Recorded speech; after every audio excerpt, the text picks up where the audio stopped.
Malgré des décennies de recherche et d'exploration, l'insaisissable monopôle magnétique n'a toujours pas été détecté. Ces particules hypothétiques, qui ne possèdent qu'un seul pôle nord ou sud, n'ont pas été trouvées dans le champ magnétique les plus puissants mesurés dans l'univers. Malgré des simulations prédisant leur présence, il n'existe toujours pas de preuves concrètes de leur existence. En revanche, nous connaissons les aimants qui ont deux pôles, le pôle nord et le pôle sud, avec des charges magnétiques opposées. En fait, l'idée des monopôles magnétiques est née de théories cherchant à expliquer la quantification de la charge électrique, c'est-à-dire l'idée que la charge électrique se présente en paquets minimaux. En réalité, la recherche de monopôles magnétiques se poursuit depuis plus d'un siècle, mais jusqu'à présent, ils n'ont pas été découverts dans l'espace ou par des collisions de particules dans des collisionneurs. Malgré cela, la recherche de ces mystérieuses particules continue de captiver les scientifiques et de repousser les limites de notre compréhension de l'univers. Cependant, avant de poursuivre, n'oubliez pas de vous abonner à la chaîne en activant toutes les notifications pour ne rien manquer des dernières nouvelles d'Elon. Il faut savoir que le Grand Collisionneur de Hadron est une impressionnante prouesse d'ingénierie, avec un niveau opérationnel actuel de 6,5 TeV d'énergie de faisceau. À cette énergie, les billions de particules font le tour du tunnel de 27 km du collisionneur 11 245 fois par seconde. Avant d'atteindre le LHC, les particules sont accélérées dans une série d'accélérateurs linéaires et circulaires interconnectés. En l'absence de toute force extérieure, ces particules suivraient une trajectoire rectiligne en fonction de leur élan. Cependant, pour les diriger dans le labyrinthe complexe du LHC, plus de 50 types d'aimants différents sont utilisés. Tous les aimants du LHC sont des électroaimants. Les dipôles principaux produisent de puissants champs magnétiques de 8,3 Tesla, qui sont 100 000 fois plus puissants que le champ magnétique terrestre. Les scientifiques du CERN cherchaient initialement des monopoles lors de leurs expériences, mais le résultat a été tout à fait inattendu et a émerveillé les experts du monde entier. Cette vidéo vous permettra de découvrir tout ce qu'il y a à savoir sur les résultats surprenants de l'une des expériences menées au CERN. Il est important de noter que le Grand Collisionneur de Hadron, LHC, utilise 11 080 ampères de courant provenant d'électroaimants pour générer un champ magnétique. De plus, ce champ est soutenu par des bobines supraconductrices qui permettent de faire circuler des courants massifs sans aucune perte d'énergie due à la résistance électrique. La conception complexe du LHC repose sur des milliers d'aimants en treillis qui courbent et dirigent la trajectoire des particules. Les éléments dipôles, le composant le plus complexe du LHC, sont utilisés pour courber les particules encore davantage. Chacun des 1232 dipôles primaires mesure 15 mètres de long et pèse 35 tonnes. Si l'on utilisait des aimants classiques au lieu d'aimants supraconducteurs, l'accélérateur devrait mesurer 120 km de long pour produire la même quantité d'énergie. Les champs magnétiques puisant des aimants dipôles permettent de tordre plus étroitement le faisceau. Récemment, des scientifiques du LHC ont cherché des preuves de l'existence de monopoles produits par l'effet Swinger, une théorie qui suggère l'existence de champs magnétiques extrêmement puissants qui forment des particules magnétiques et leurs antiparticules. Pour cela, ils ont utilisé le champ magnétique le plus puissant jamais enregistré, mesurant 1016 Tesla.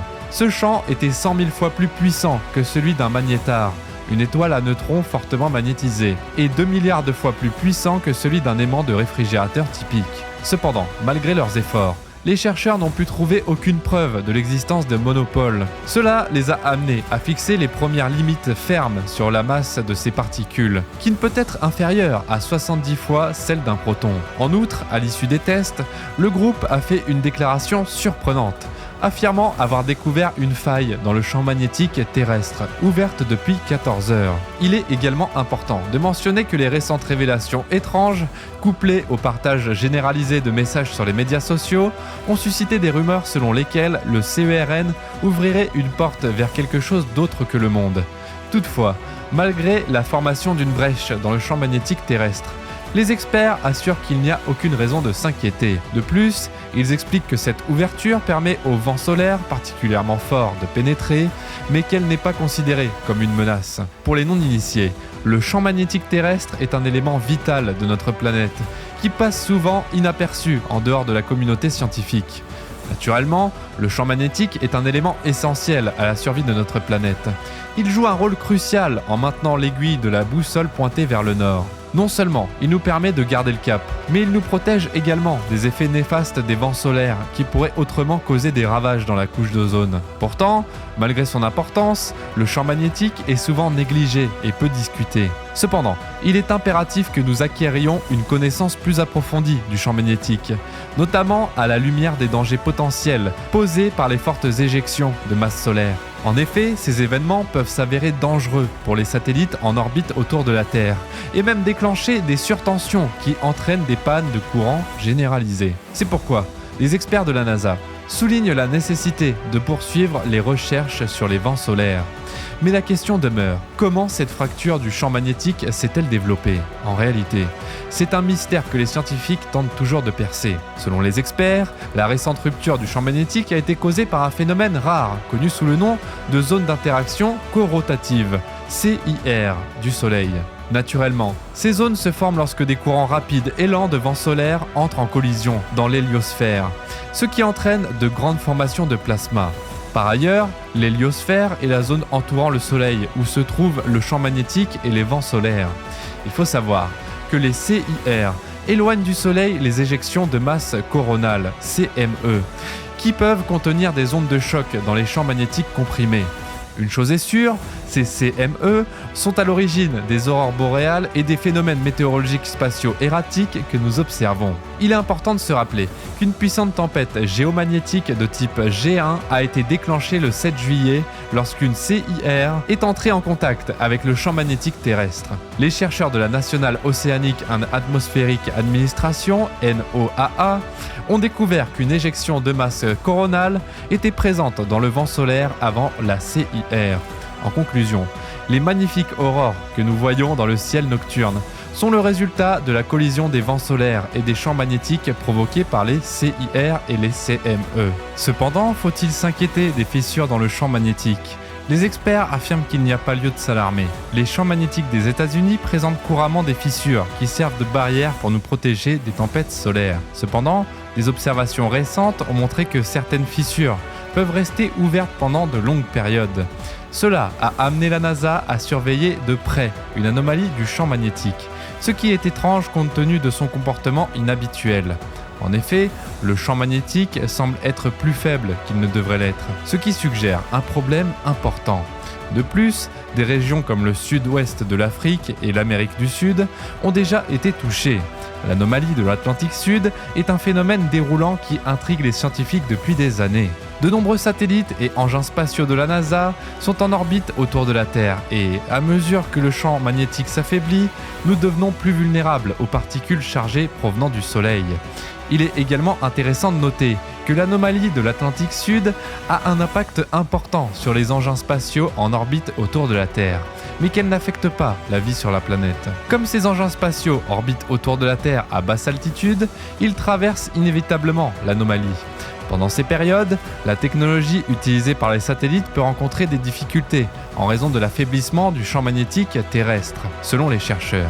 Effectivement, cela peut provoquer des courts-circuits, des dysfonctionnements ou d'autres problèmes lorsqu'ils sont exposés aux particules chargées à haute énergie provenant du Soleil. Récemment, 17 événements explosifs ont été détectés dans une seule région du Soleil, et 2 de ces éruptions ont atteint la Terre à une vitesse hallucinante de près de 2 millions de miles par heure. L'examen des éruptions solaires et des éjections de masse coronale, ou CMA, est crucial pour comprendre le Soleil. De plus, ces éruptions ont le potentiel de perturber l'alimentation électrique et les réseaux de communication en quelques secondes seulement, ce qui rend impérative leur surveillance étroite par les astronomes. En outre, la perte de 40 satellites par SpaceX en raison d'une tempête géomagnétique, quelques heures seulement après le lancement en début d'année 2022, en est un excellent exemple. Cela souligne l'importance de la prudence pour les astronomes. Les taches solaires, connues pour leur champ magnétique intense et leur capacité à produire des éruptions solaires, sont des zones sombres reconnaissables à la surface du Soleil. Bien qu'elles semblent sombres, elles sont toujours incroyablement chaudes, avec des températures atteignant environ 6,5 milliers de degrés Fahrenheit.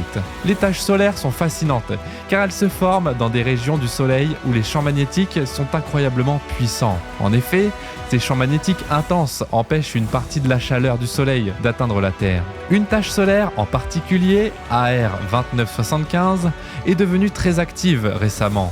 Les éruptions solaires prennent généralement 15 à 18 heures pour atteindre la Terre.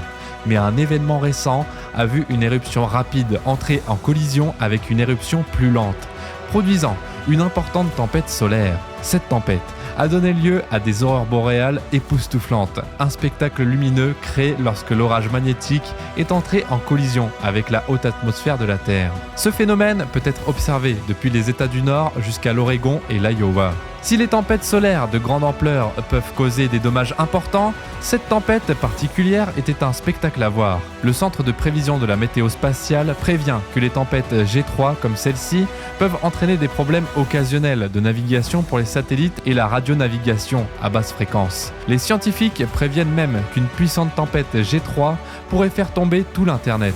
De plus, l'événement de Carrington en 1859, qui a vu une tempête de particules solaires illuminer le ciel d'aurore plus brillante qu'une pleine lune et paralyser les réseaux télégraphiques du monde entier, est considéré comme la plus grande tempête solaire de l'histoire. Malgré les dangers potentiels, la beauté de ces événements vaut la peine de s'y attarder. Naturellement, les scientifiques ont encore beaucoup à apprendre sur les taches solaires et les tempêtes solaires qu'elles peuvent provoquer. Avec les recherches en cours au CERN, devrait-il être prudent à l'avenir ? Et vous, qu'en pensez-vous ? Merci d'avoir regardé cette vidéo et n'oubliez pas de vous abonner en activant toutes les notifications pour ne rien rater des dernières actualités d'Elon.